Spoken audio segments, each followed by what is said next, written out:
এদিকে রাজশাহী বিশ্ববিদ্যালয় কেন্দ্রীয় ছাত্র সংসদ রাকসু নির্বাচনের প্রচার মঙ্গলবার মধ্যরাতে শেষ হচ্ছে। প্রথম বর্ষের শিক্ষার্থীদের মন জয় করতে প্রার্থীদের তৎপরতা ছিল চোখে পড়ার মতো। এদিকে ভোট গ্রহণ শেষে 12 থেকে 15 ঘন্টার মধ্যেই ফলাফল প্রকাশ করা সম্ভব বলে জানিয়েছেন উপাচার্য। রাজশাহী থেকে সমসাজুর রিপোর্ট, ক্যামেরায় ছিলেন শরীফুজ্জামান রয়েল।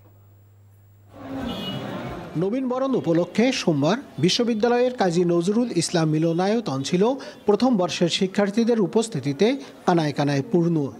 72 ব্যাচের এই শিক্ষার্থীরা প্রথম বর্ষে ভর্তি হয়ে রাকসু নির্বাচনে ভোট দেওয়ার সুযোগ পাওয়ায় ছিলেন উচ্ছ্বসিত। আমরা যে এসেই প্রথমে রাকসুটা পেয়ে গেছি, এটা আসলে অনুভূতিতে প্রকাশ করার মতো না। আমরা অনেক এক্সাইটেড। আমরা চাই এমন যোগ্য প্রার্থী যারা আমাদের অধিকার আদায়ে, ক্যাম্পাসে অধিকার আদায়ে সাহায্য করবে।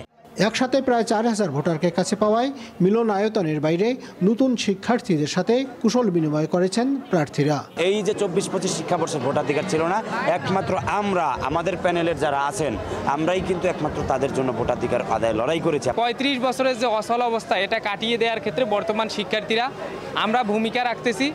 এটা রাজশাহী বিশ্ববিদ্যালয়ের জন্য একটা ইতিহাস হয়ে থাকবে ইনশাআল্লাহ। নবীনবরণ ছিল, সকল শিক্ষার্থীরা এখানে আসছে এবং যত প্রার্থী আছে সবাই আমরা এখানে আজকে সবার সাথে দেখা হচ্ছে। শিক্ষার্থীদের নবীনবরণ উৎসব, আমি চাই আজকে যেহেতু তাদের অনেক শুভ দিন, এই শুভ দিনে তারা এনজয় করুক, উপভোগ করুক।